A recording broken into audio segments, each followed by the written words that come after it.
The tea room is not empty when you arrive. The cups are still on the table. Some are finished, some were left halfway. A few have been sitting longer than anyone meant them to. No one hurried to clear them away. There are marks at the bottom of some cups, faint rings, a thin film where the tea settled, a scent that lingers even when the liquid is gone. This is not neglect, it is aftermath. Leaving does not erase evidence. Beliefs do not evaporate when they loosen. They leave residue, in language, in reflex, in the way questions are asked. There is an instinct to scrub immediately, to make it disappear, to say it was never really yours. This instinct is understandable. Embarrassment has a way of arriving late. Shame does not appear while certainty is intact. It waits.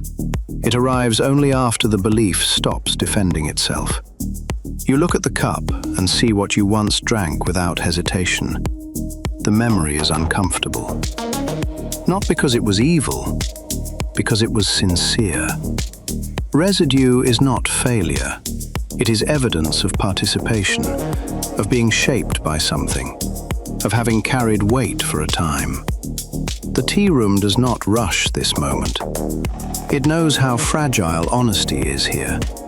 Many people want absolution before understanding. They want to jump straight to distance.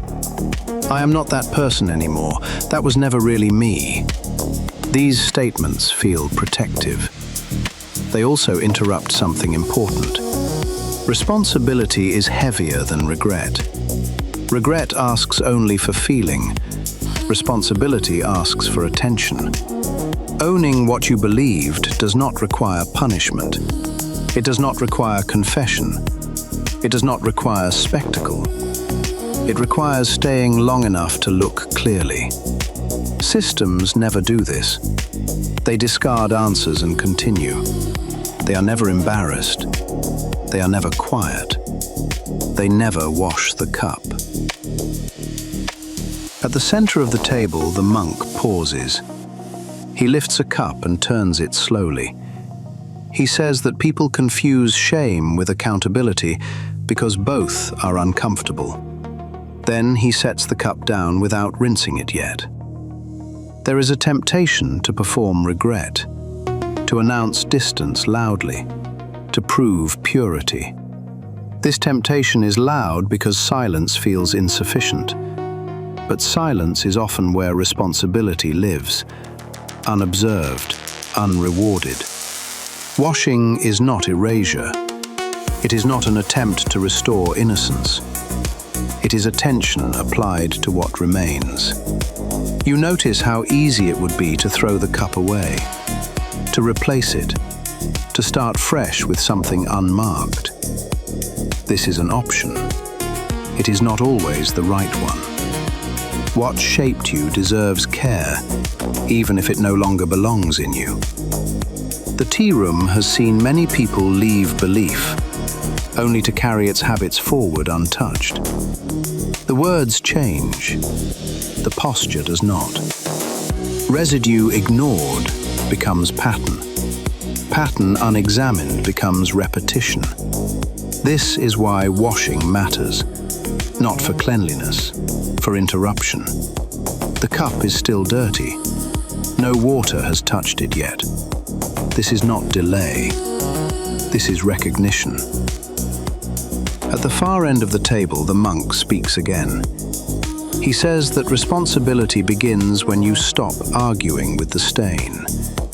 Then he fills the basin with warm water and waits. The tea room remains quiet. Nothing has been cleaned. Nothing has been forgiven. Something has been acknowledged.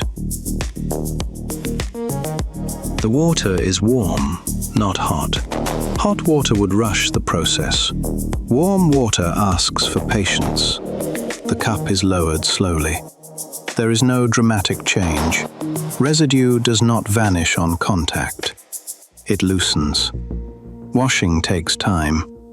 Not because it is difficult, because attention cannot be hurried. The motion is simple, circular, repetitive, unrewarded. No one applauds, no one notices. This is why many people avoid this stage. It offers no relief, no absolution, no clear moment where something becomes clean enough to stop. Belief systems collapse loudly. Responsibility does not. It happens privately, often alone. The cup resists at first. Stains cling where heat once settled. This is not stubbornness. It is chemistry. Past certainty bonds tightly. It does not release because you ask it to. It releases because you stay. Many people leave belief and skip this step. They replace language. They change affiliations. They announce distance. The residue remains. Unwashed habits reappear. In tone, in certainty, in the need to be right again. The tea room does not judge this. It notices it. There is a temptation to scrub harder, to speed up, to force the mark to disappear. This damages the cup. Care requires restraint. Pressure must be adjusted. Time must be allowed. At the center of the table, the monk pauses again. He watches the cup being washed. He says that haste often disguises avoidance. Then he steps back and lets the motion continue. Eventually, the cup is clean enough. Not spotless, not new. The marks are lighter. Some remain faintly visible. This is acceptable. Clean enough is not failure. Clean enough is honesty. Throwing the cup away would have been easier. Starting over would have felt satisfying. But it would have taught nothing. Keeping the cup means remembering. Not nostalgically, accurately. The cup is dried carefully, set back on the table. It can be used again, not as it was, as it is. Responsibility does not end in purity. It ends in readiness. The tea room notices how few people are taught this. How often accountability is framed as punishment. How rarely it is framed as care. Washing does not erase history. It makes it livable. The basin is emptied. The cloth is wrung out. Nothing dramatic remains. At the far end of the table, the monk speaks once more. He says that growth is not the absence of stains, but the willingness to clean without pretending they were never there. Then he places the cup among the others, not separated, not hidden. The tea room remains. The cups are ready. None of them are perfect. That is not a requirement.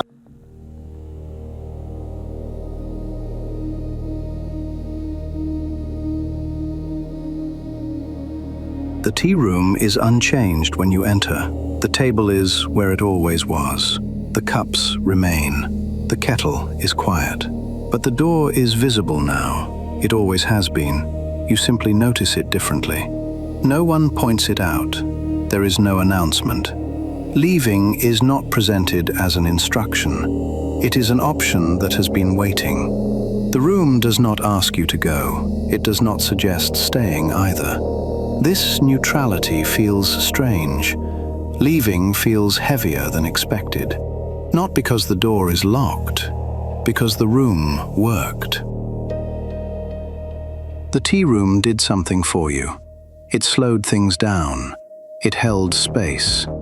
It allowed attention to return. Walking away can feel like betrayal. Gratitude complicates movement. You worry that leaving might erase what was given, that standing up might invalidate the sitting.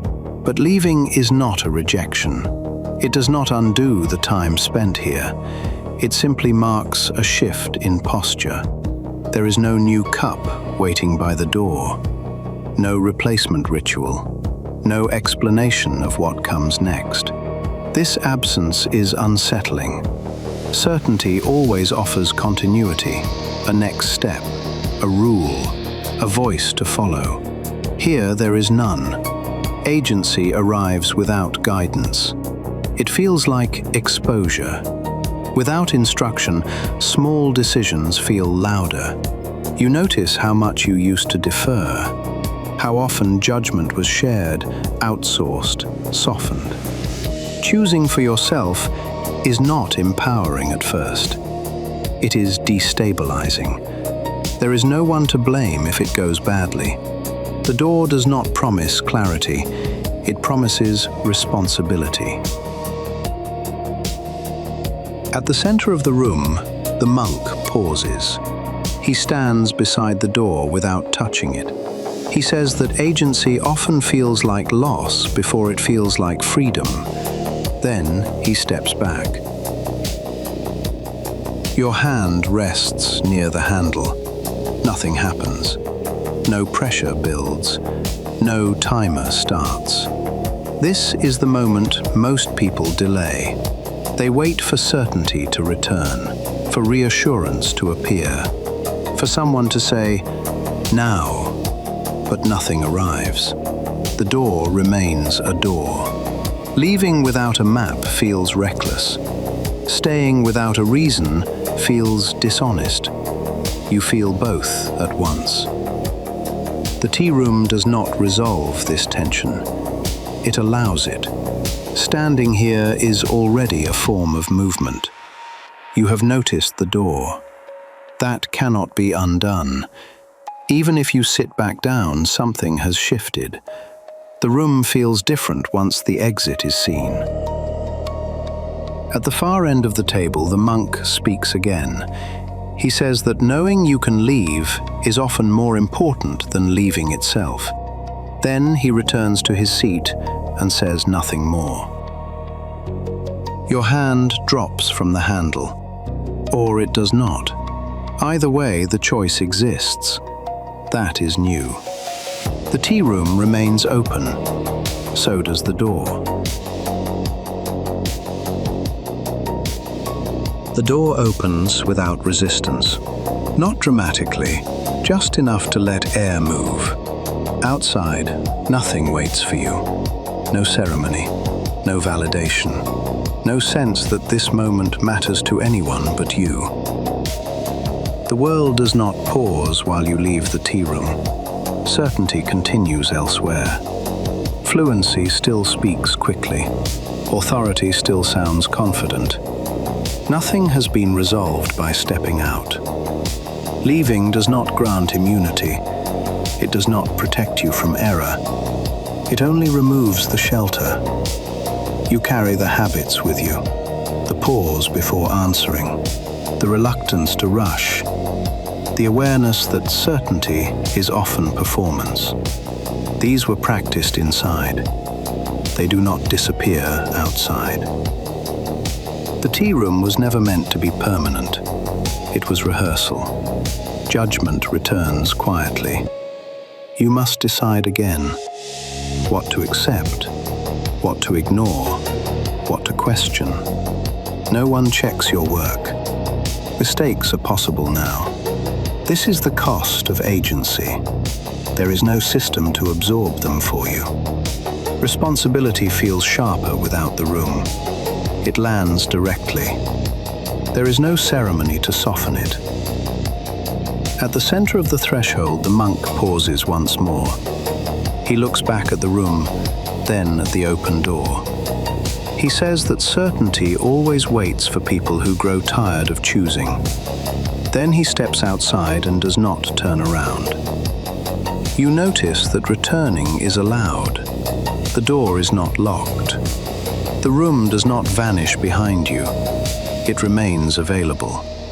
Returning is not failure. It is not regression. It is use. The danger is not returning. It is staying forever. You move on. Not with clarity, with attentiveness. Outside, choices multiply. Some feel familiar, Some feel newly exposed. You do not rush them. The tea room lives on as a habit, a way of slowing, a way of sitting with uncertainty. Not a place you occupy, a posture you carry. At the edge of the space, the monk speaks one last time. He says that agency is not escape. It is participation without surrender. Then he leaves the door exactly as it is. The tea room remains. The kettle still works. The cups are where they were left. You are no longer inside. You are not finished.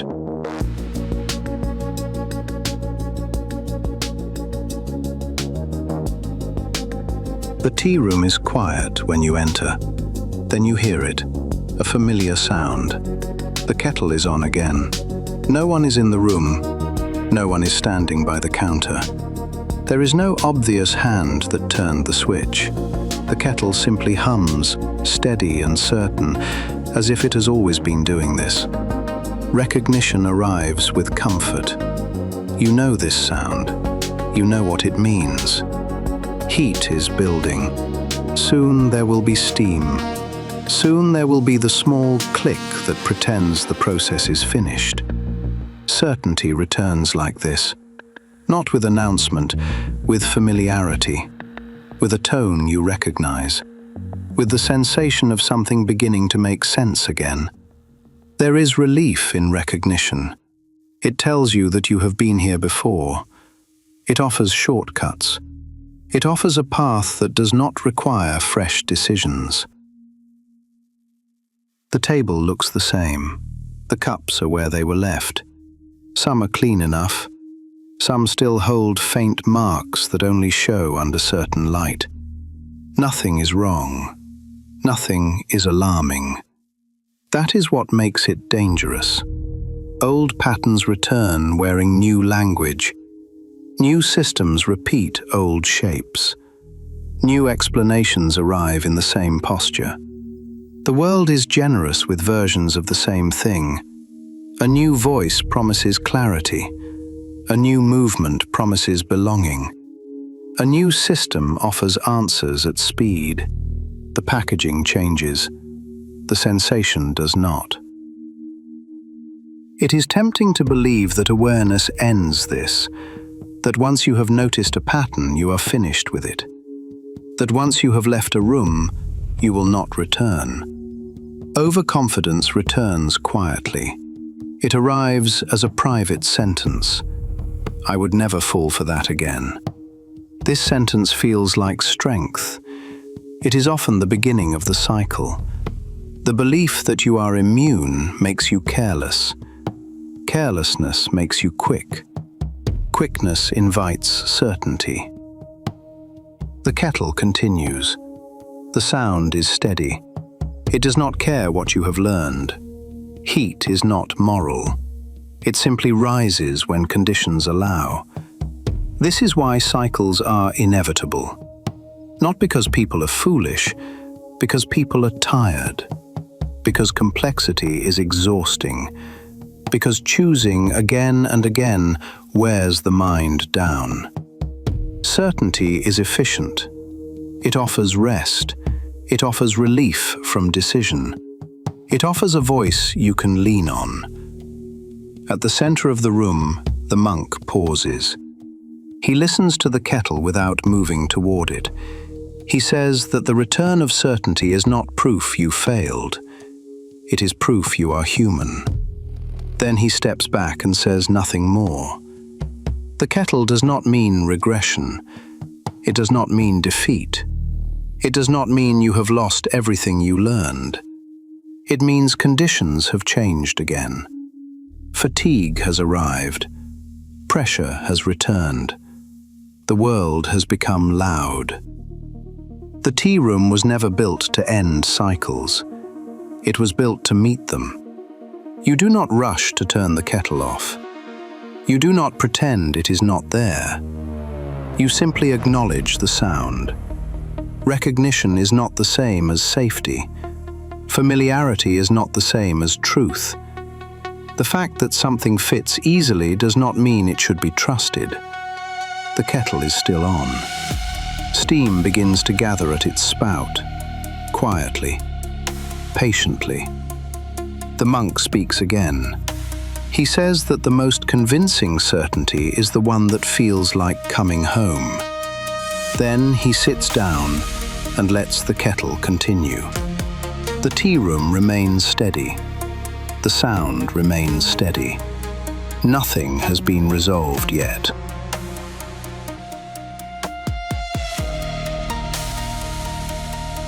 The kettle reaches its familiar threshold. Steam gathers, then escapes. The sound changes slightly. This always feels like a signal. It is not. Nothing needs to be rushed. Nothing needs to be corrected immediately. The presence of heat does not require panic. Vigilance is not suspicion. It does not hunt for danger. It notices patterns without turning them into enemies. There is a temptation here to become sharp, to see certainty everywhere, to distrust every fluent voice, to mistake awareness for superiority. This is another cycle. Attention should not harden. If it does, it becomes another form of certainty. The tea room was never meant to be a fortress. It was meant to be usable. You have been here before. You know where the cups are kept. You know how long the kettle usually takes. You do not need to announce this knowledge. Returning to the room is allowed. It is not relapse. It is practice. Sometimes you will need the quiet again. Sometimes you will sit longer than planned. Sometimes you will leave quickly. None of this invalidates anything. The danger is not returning. The danger is believing you no longer need to watch. Others arrive again. They sit down. They recognize the sound of the kettle with relief. You notice it too. You do not point it out. You do not warn them. You do not explain the cycle. Teaching does not require declaration. It shows itself in pacing, in tone, in the refusal to rush.